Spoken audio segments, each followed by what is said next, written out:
ውድ የቻናላችን ቤተሰቦች እንኳን ወደ ቻናላችን በደህና መጣችሁ። ትናንትና ምሽት ላይ ቀሪዎቹ የሻምፒዮንስ ሊግ ፍጻሜ ጨዋታዎች መደረግ ችለው ነበር። በዚህም መሰረት ፒኤስጂ እና አትሌቲኮ ማድሪድ ሊቨርፑልንና ባርሴሎናን በተመሳሳይ 2-0 በሆነ ውጤት ማሸነፍ ችሏል። በዛሬው ቆይታችንም እነዚህን ጨዋታዎች የምንመለከት ይሆናል። እስከ መጨረሻ ደቂቃ ድረስም አብራችሁ ቆይታችሁ እንድትከታተሉት በአክብሮት ጋብዛለሁ። እንደዚሁም በጨዋታው ዙሪያም ያላችሁን ሀሳብ እንዳለ ኮሜንት ሴክሽን ላይ በመጻፍ እንድታሳውቁኝ በአክብሮት እጠይቃለሁ። አሁን በቀጥታ ወደ ጨዋታዎቹ የምናመራ ይሆናል። በመጀመሪያ የምንመለከተው ባርሴሎና ከአትሌቲኮ ማድሪድ ጋር ያደረጉትን ጨዋታ ይሆናል። በኑ ካምፕ የተደረገው የባርሴሎናና የአትሌቲኮ ማድሪድ ጨዋታ አትሌቲኮ ማድሪዶች አልቫሬዝ 45ኛው ደቂቃ ላይ እንደዚሁም ደግሞ ሶርታ በ70ኛው ደቂቃ ላይ ባስቆጠሯቸው ሁለት ግቦች 2-0 በሆነ ውጤት አሸንፈው ሊወጡ ችሏል። ይህንን ጨዋታ እንግዲህ ባርሴሎናዎች ሙሉ ለሙሉ ብልጫ ማሳየት ችሎ ነበር። በኳስ ቁጥጥርም በሙከራ ደረጃም በተለያዩ ሜትሪክሶች ብንመለከት ራሱ ባርሴሎናዎች በጣም የተሻሉ ነው የነበሩት። በእርግጥ በዚህ ጨዋታ ላይ ባርሴሎናዎች የተሻሉ መሆናቸው ያን ያህል የሚያስገርም አይደለም። ምክንያቱም ከዚህ ቀደምም በተለያዩ ሁለቱ በተገናኙበት ጨዋታዎች እንደተመለከትን ባርሴሎናዎች ኳሱን ይቆጣጠራሉ፣ የበለጠ ብልጫ ያሳያሉ፣ ብዙ ሙከራ ያደርጋሉ።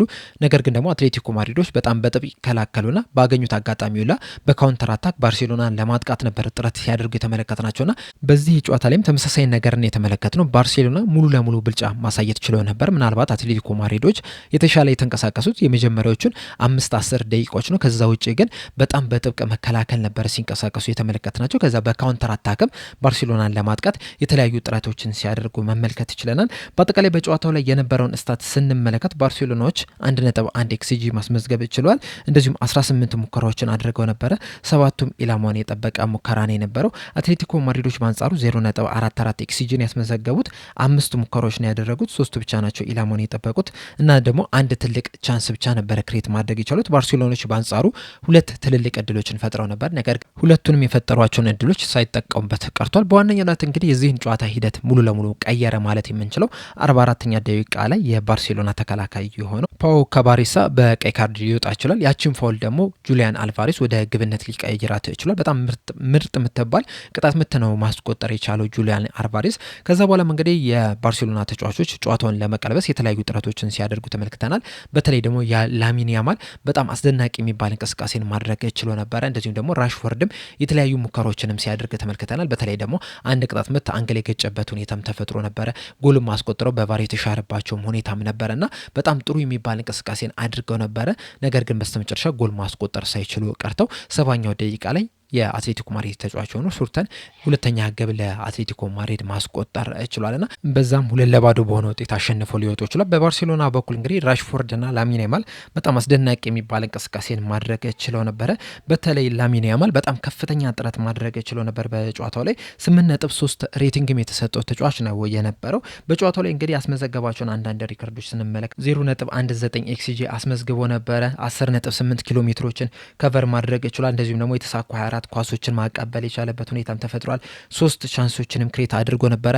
አንድ ትልቅ እድልን መፍጠር ችሎ ነበረ። አንድ ሙከራም አድርጎ ነበረና በጣም ጥሩ የሚባል ምሽትን ማሳለፍ ችሏል። ብቻውንም ለባርሴሎና ውጤት ለመቀልበስ በጣም ከፍተኛ ጥረት ሲያደርግ ተመልክተናል። ለራሽፎርድም እንግዲህ የተለያዩ ኳሶችንም ሲያቀበል ተመልክተናል። በእርግጥ ራሽፎርድ እነዛን ኳሶች ሳይጠቀምባቸው ቀርቷል እንጂ ምናልባትም በላሚን ያማል አማካኝነት ባርሴሎናዎች ይህንን ጨዋታ አሸንፈው ሊወጡ የሚችሉበት እድል ነበራቸው። ነገር ግን ያንን ነገር ሳያሳኩ ቀርቷል። አትሌቲኮ ማድሪዶች በአንጻሩ እንደ ሁልጊዜው በጣም ጥብቅ የሆነ መከላከልን ይዞ ነበረ የገቡት። 4-4-2 ፎርሜሽንን ነበር ሲጠቀሙ የነበረት። ነገር ግን ደግሞ እነ ሉክማን እንደዚሁም ደግሞ ሲሚዮኒም ወደኋላ እየተመለሱ፣ ኮኬም ወደኋላ እየተመለሰ፣ ሎሬንቴም ወደኋላ እየተመለሰ መከላከሉን ሲያግዝ ተመልክተናቸውና በጣም ጥብቅ የሆነ መከላከልን ነበር ሲያስመዘግበው የነበሩት። እንደዚሁም በረኛው ሙሳ ራሱ በጣም አስደናቂ የሚባል ምሽትን ማሳለፍ ችሏል። 7 ሙከራዎችን ማዳን የቻለበት ሁኔታም አለ። 0.77 ኤክስጂ ነበረ ፌስ ያደረገው። እነዚህም እንዳለ እንግዲህ ጎል እንዳይሆኑ ፕሪቨንት ማድረግ ይችላል፣ መከላከል ይችላል እና እንደ ቡድን አትሌቲኮ ማድሪዶች ይዘውት የገቡትን ታክቲክ መተግበር ችለዋል። ከዚህ ጨዋታ ማግኘት የሚፈልጉትንም አግኝተው መውጣት የቻሉበት ሁኔታ መፈጠር ችሏል። በእርግጥ ገና አሁንም ውድድሩ አላለቀም። ቀጣይ ማክሰኞ በአትሌቲኮ ማድሪድ ስቴዲየም የመልስ ጨዋታ ይደረጋል። ባርሴሎናዎችም እንግዲህ ይህንን ጨዋታ አሸንፈው ማለፍ የሚችሉበት እድል አላቸው። በእርግጥ ቀላል ይሆናል ተብሎ አይጠበቅም። በተለይ ደግሞ የአትሌቲኮ ማድሪድ የመከላከል ጥንካሬ ለባርሴሎናዎች ነገሮችን ከባድ ሊያደርግባቸው ይችላል። እንደዛም ቢሆንም ግን ኢምፖሲብል የሚባል አይደለም፣ አይቻልም የሚባል አይደለም። መቀልበስ የሚቻልበት ሁኔታም አለ። ከዚህ ቀደምም እንግዲህ የተለያዩ ጨዋታዎች ከ2-2 እንደዚሁም ከዛም በላይ ጎሎች ተቆጥሮ እንግዲህ ጨዋታዎች ተቀልብሰው ወደ ቀጣይ ዙር ሲያልፉ ተመልክተናል። ባርሴሎናም እንኳን ራሱ ከፒኤስጂ ጋር ይሸንፋል የተባለበትን ጨዋታም ቀልብሶ ሲያልፍ የተመለከትንበት ሁኔታም አለና አሁንም አትሌቲኮ ማድሪድን ቀልብሶ ማለፍ የሚችልበት እድል አለ። ነገር ግን ደግሞ ቀላል የሚባል ጨዋታ አይደለም፣ በጣም ከባድ የሚባል ጨዋታ ነው የሚሆንባቸው። ለዛም እንግዲህ መዘጋጀት ይኖርባቸዋል። እንደ አጠቃላይ ጨዋታው ግን በጣም የሚያዝናና ጨዋታ ነው የነበረው። ባርሴሎናዎች ለማጥቃት በጣም ከፍተኛ ጥረት ሲያደርጉ ነበር፣ የተለያዩ ሙከራዎችን ሲሞክሩ ነበረ። እንደዚሁም አትሌቲኮ ማድሪዶች ደግሞ የመከላከልን ጥንካሬ የመከላከልን ጥበብ የታየበት ጨዋታ ነው የነበረውና አዝናኝ ጨዋታን መመልከት ችለናል። በተለይ ደግሞ ፒኤስጂ ከሊቨርፑል ካደረጉት ጨዋታ አንጻር ስንመለከተው ይህ ጨዋታ በጣም አዝናኝ ጨዋታ ሆኖ መመልከት ችለናል። የፒኤስጂ ከሊቨርፑል እንግዲህ የምሽቱ ምርጥ ጨዋታ ይሆናል ተብሎ ተጠብቆ ነበረ። ነገር ግን ፒኤስጂዎች ሙሉ ለሙሉ ብልጫን አሳይተው ነው ጨዋታውን ማሸነፍ የቻሉት። በዚህ ጨዋታ ላይ እንግዲህ ፒኤስጂዎች 2-0 ነው ያሸነፉት። የፒኤስጂንም የማሸነፊያ ግቦች ደግሞ ዱዌ በ11ኛው ደቂቃ ላይ እንደዚሁም ደግሞ ካቫርስኬሊያ በ65ኛው ደቂቃ ላይ ነበረ ማስቆጠር የቻሉት።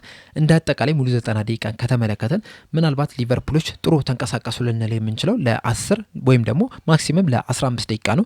ከዛ ውጭ ግን በቀሩት ደቂቃዎች ላይ ሙሉ ለሙሉ ፒኤስጂዎች ነበረ ብልጫ ማሳየት የቻሉት። ሊቨርፑሎች 2-0 መሸነፋቸው ራሱ ማለት ነው እድለኛ የሚያስበላቸው ነው። ምክንያቱም ፒኤስጂዎች ከዚህ የበለጠ በጣም ብዙ ኳሶችን እስተዋል። እነ ዴምቤሌ እነ ሜንዲ በጣም በተደጋጋሚ እድሎችን አግኝተው ነበር። እንደዚሁም ደግሞ እነ ካቫርስኬሊያም የተለያዩ ሙከራዎችን አድርገው ነበረ። እንደዛም ቢሆንም ግን ጎል ማስቆጠር ሳይችሉ ቀርቷል። በአጠቃላይ በጨዋታው ላይ የነበረውን ስታት ስንመለከት ፒኤስጂዎች 2.35 ኤክስጂ ማስመዝገብ ችሎ ነበር። ሊቨርፑሎች 0.17 ኤክስጂ ብቻ ነው ማስመዝገብ የቻሉት። በአጠቃላይ በሙከራም ፒኤስጂዎች 18 ሙከራ ማድረግ ችሎ ነበር። ሊቨርፑሎች በአንጻሩ 3 ሙከራዎችን ብቻ ነው ማድረግ የቻሉት። እንደዚሁም በመጀመሪያው አጋማሽ ላይ ራሱ ምንም አይነት ሙከራ ማድረግም አልቻሉም ነበረ ሊቨርፑሎች። እንደዚሁም ደግሞ ኢላማውን በጠበቀ ሙከራም ፒኤስጂዎች 6 ኢላማውን የጠበቀ ሙከራ ማድረግ ችሎ ነበረ። 4 ትልልቅ እድሎችን መፍጠር ችሎ ነበረ። ነገር ግን 3ቱን ሳይጠቀሙበት ቀርቷልና እነዚህን 4 ትልልቅ እድሎች ቢጠቀሙበት ኖሮ ምናልባትም ጨዋታው ወደ 5-0 ማለቅ የሚችል ጨዋታ ነው የነበረው። ሊቨርፑሎች በአንጻሩ ምንም አይነት ኢላማውን የጠበቀ ሙከራ ማድረግ አልቻሉ። ምንም አይነት ትልቅ እድልን መፍጠርም አልቻሉም። ወደፊት ራሱ ለመሄድ ያን ያህል ፍላጎትም ሲያሳዩ አልተመለከትናቸውም። በጣም ጥቂት የምትባል ደቂቃ ብቻ ነው ወደፊትም ሲሄዱ የተመለከትናቸው። እንደዚሁም ደግሞ በፒኤስጂ ቦክስ ውስጥ ራሱ 9 ኳሶችን ብቻ ነው መንካት የቻሉት። ፒኤስጂዎች በአንጻሩ በሊቨርፑል ቦክስ ውስጥ 40 ኳሶችን መንካት ችሏልና ፒኤስጂዎች ምን ያህል ዶሚናንት እንደነበሩ በዚህ የሚያሳይ ነው። እንደዚሁም ደግሞ የተሳኩ የኳስ ቅብብሎች ራሱ ፒኤስጂዎች 685 ማድረግ ችሏል። ሊቨርፑሎች በአንጻሩ 190 ብቻ ነው ማድረግ የቻሉትና ፒኤስጂዎች በጨዋታው ላይ ሙሉ ለሙሉ የኳስ ቁጥጥር ነበራቸው። በቀላሉም ኳስ ሲቀባበሉ መመልከት ችለን ነበረ። በቀላሉም ወደ ሊቨርፑል የግብ ክልልም ሲያልፉ ተመልክተናል። ሙከራዎችንም ሲያደርጉ ተመልክተናል። 2-0 ማሸነፋቸው ራሱ ሲያንሳቸው ነው እንጂ የሚበዛባቸው አይደለም። ከጨዋታው በፊትም እንግዲህ ፒኤስጂዎች ይህንን ጨዋታ እንደሚያሸንፉ በእርግጠኝነት መናገር ይቻል ነበረ። ዋናው ጥያቄ የነበረው ስንት ለስንት ያሸንፋሉ የሚለው ነው የነበረው። 2-0 በሆነ ውጤት ማሸነፍ ችሏል። 4-0 5-0 መሆን የሚችልበትም እድልም ነበረው። ነገር ግን ያንን ሳያሳኩ መውጣት ችለዋል። ሊቨርፑሎችም እንግዲህ በዚህ ጨዋታ ላይ ከዚህ ቀደም ባልተለመደ መልኩ 3-4-3 ወይም ደግሞ 5-4-1 አይነት ፎርሜሽን ነበረ ሲጠቀሙ የነበሩት። በጨዋታው ላይ እንግዲህ ሚሎስ ኬርኬዝ እና ፍሪምፖንግ እንደ ዊንግ ባክ ነበር ሲጫወት የነበሩት። እንደዛም ቢሆንም ግን በጥብቅ ለመከላከል ቢያስቡም እንኳን ራሱ በጨዋታው ላይ ግን መተግበር አልቻሉም። በተለይ ደግሞ የማል ተከላካይ ስፍራ ተጫዋቾችን ከተመለከታችሁ አንዳንድ ጊዜ በጣም ወደፊት ሲሄዱ ተመልክተናል። በተለይ ኢብራሂማ ኮናቴ በአንድ አጋጣሚ የ9 ቁጥር ተጫዋች ነበረ የሚመስለው። የፒኤስጂ ቦክስ ድረስ ሄዱ እንኳን ራሱ ፕረስ ለማድረግ ጥረት ሲያደርግ ተመልክተናል። ኳስ ለመቀማትም ጥረት ሲያደርግ ተመልክተናል። ብዙ ጊዜ ደግሞ የ5-4-1 ፎርሜሽን የምትጠቀም ከሆነ እንደዚህ አይነት ጀብደኛ የመሃል ተከላካይ ተጫዋች አያስፈልግም። ሞር ኮምፓክት ሆነው በጣም ወደ ኋላ ሰብሰብ ብለው ኳሶችን ፒኤስጂዎች እንዳይቀባበሉ ማድረግ ነው የነበረባቸው። አሁን ለምሳሌ የአትሌቲኮ ማድሪድና የባርሴሎናን ጨዋታ ከተመለከታችሁ 5 ተከላካይ በሚሆኑበት ሰዓት የአትሌቲኮ ማድሪድ ተጫዋቾች በጣም ወደፊት ሲሄዱ አተመለከቷቸውም። ወደ ኋላ በጥንቃቄ ነበረ ሲቆሙ የተመለከትናቸውና ሊቨርፑሎችም ያንን ነገር ነበረ መተግበር የነበረባቸው እንጂ የመሃል ተከላካዮቹ ጀብደኛ ሆነው በጣም ወደፊት መሄድ አልነበረባቸውም። ያንን በማድረጋቸው ምክንያትም እንግዲህ የተለያዩ እድሎች እንዲፈጠሩባቸው አድርጓቸዋል። ኢብራሂማ ኮናቴ የሚሆን ጆ ጎሜዝ የሚሆን እንደዚሁም ቨርጂል ቫንዳይክም ቢሆን ተጫዋችን ተከትለው ወደፊት በሚሄዱበት ሰዓት፣ በተለይ ደግሞ ዴምቤሌን ተከትለው ወደፊት በሚሄዱበት ሰዓት ከኋላ ክፍተት ይኖር ነበረ። ያንን ያንን ክፍተት ደግሞ እነ ክቫራትስኬሊያ እነ ዱዌ ለመጠቀም ጥረት ሲያደርጉ ተመልክተናቸዋል። እንደዚሁም ደግሞ ከበረኛው ጋርም ፊት ለፊት የተገናኙበት ሁኔታም ተፈጥሮ ነበር። በተለይ ደግሞ ዱዌ ከማማርዳሽቪሊ ጋር አንድ ለአንድ ተገናኝቶ ነበረ። ነገር ግን ሙከራው ያን ያህል ጠንካራ ባለመሆኑ ምክንያት እንደዚሁም ደግሞ ፊት ለፊት በመምታቱ ምክንያት ያችን ኳስ ሳይጠቀምባት ቀርቷል። ከዛ በተጨማሪም ዴምቤሌም ጥሩ የሚባል ቦታ ላይ ኳስ ማግኘት ችሎ ነበረ። ሜንዲም በጣም ጥሩ የሚባል ቦታ ላይ ኳስ ማግኘት ችሎ ነበርና እነዚህ ሶስት ኳሶች እንኳን ራሱ ወደ ግብነት መቀየር የነበረባቸው ነበሩ። ነገር ግን እነዚህን ሳይጠቀሙባቸው ቀርቷልና ፒኤስጂዎች ሙሉ ለሙሉ ዶሚናንት ነው የነበሩት። ከዚህ የበለጠም ጎል ማስቆጠር ይችሉ ነበር። ሊቨርፑሎች ደግሞ ለመከላከል ገብተው ነገር ግን መከላከሉን ራሱ በስነ ስርዓት መስራት ሳይችሉ ቀርቷል። የመጀመሪያውን ግብ ስንመለከት ራሱ ምን ያህል የሊቨርፑል መከላከል ደካማ እንደሆነ በደንብ የሚያሳየን የነበረው ዱዌ ኳሷን ከመምታቱ በፊት በእርግጥ ኳሷ ዲፍሌክሽን ነበራት። ነገር ግን ኳሷን ከመምታቱ በፊት በአራት የሊቨርፑል ተከላካዮች መሀል ላይ ነው የነበረው፣ በአራት ተጫዋቾች መሀል ላይ ነው የነበረውና ቢያንስ አንዱ ተጫዋች በጣም በድፍረት በጣም መጠጋት ነበረበት ወደ ተጫዋቹ። ነገር ግን ያንን ነገር አላደረጉም። እንደዚሁም ሁለተኛውን ግብ ክቫራትስኬሊያ ያስቆጠረባትን መንገድ ስንመለከት ኳሱን መጀመሪያ ክቫራትስኬሊያ ነበር የያዘው። ከዛ ክቫራትስኬሊያ ለኔቬዝ አቀበለ። ከዛ ልክ ለኔቬዝ እንዳቀበለ በጣም በሩጫ ነበር ወደፊት የሄደው። በዚህም እንቅስቃሴውም እንግዲህ ኔቬዝም ለክቫራትስኬሊያ ኳሱን ነው የሰነጠቀለት። በዚህ ሰዓት እንግዲህ ክቫራትስኬሊያን ለመከተል መጀመሪያ ያሰብ አልነበረም። ክቫራትስኬሊያ ኦልሬዲ ኳሱን ከያዘት በኋላ ነበረ ለመከተል ጥረት ያደረጉትና አንዳንዴ መዘናጋትም ተመልክተንባቸዋል። እንደዚሁም ደግሞ የፒኤስጂም ተጫዋቾች ጥራትም በዚህ ጨዋታ ላይ በደንብ የተመለከትንበት ነው። በተለይ ኳስ በሚቀባበሉበት ሰዓት እንደዚሁም ደግሞ የተዘጋን መስመር ለማስከፈት ጥረት ያደረጉበት መንገድ የሊቨርፑል ተከላካዮችን በቀላሉ ሲያስከፍቱ የነበረበት መንገድ ራሱ በጣም የሚያስገርም ነው የነበሩት። እንዲሁም ከጨዋታው በኋላ የቀድሞ የሊቨርፑል ተጫዋች ሆኖ ጂሚ ካራገር የቀድሞውን ባርሴሎና የሚያስታውሰውን ፒኤስጂን የተመለከት ነው የሚል አስተያየትም ሰጥቷል። ይህንን ጨዋታ ፒኤስጂዎች ማሸነፋቸው የሚገርም አይደለም። እንደውም 2-0 ማሸነፍ ራሱ ሲያንሳቸውን እንጂ ሲበዛባቸው አይደለም። ከዚህ የበለጠም ጎል ማስቆጠር ይችሉ ነበረ። ነገር ግን 2-0 በመሆኑ ምክንያት ብቻ ሊቨርፑሎች በውድድር ውስጥ እንዲቆዩ አድርጓቸዋል። በመልሱም የአንፊልድ ጨዋታ ላይ እንግዲህ ሊቨርፑሎች ይህንን ውጤት ቀልብሶ ለማለፍ እንግዲህ ከፍተኛ ጥረት ያደርጋሉ ተብሎ ነው የሚጠበቀው።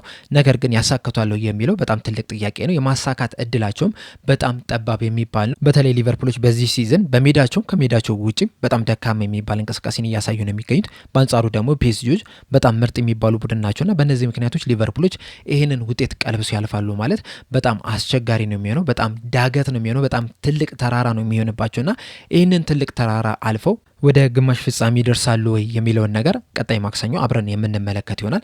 እናንተ ግን ትናንትና በተደረጉ ጨዋታዎች ዙሪያ ያላችሁ ሀሳብ ምንድነው? ባርሴሎና እንደዚሁም ሊቨርፑልስ ጨዋታውን ቀልብሰው ወደ ቀጣይ ዙር ያልፋሉ ብላችሁ ትገምታላችሁ? ሀሳባችሁ እንዳለ ኮሜንት ሴክሽን ላይ በመጻፍ አሳውቁኝ። ለአሁን እኔ እዚህ ላይ ያበቃው። እስከ መጨረሻው ድረስ ስለተከታተላችሁኝ ከልብ አመሰግናለሁ። በቀጣይ በሌላ እስከምንገናኝ ድረስ ሰብስክራይብ፣ ላይክ፣ ሼር ማድረግ እንዳትረሱ። ቸር ያቆየን።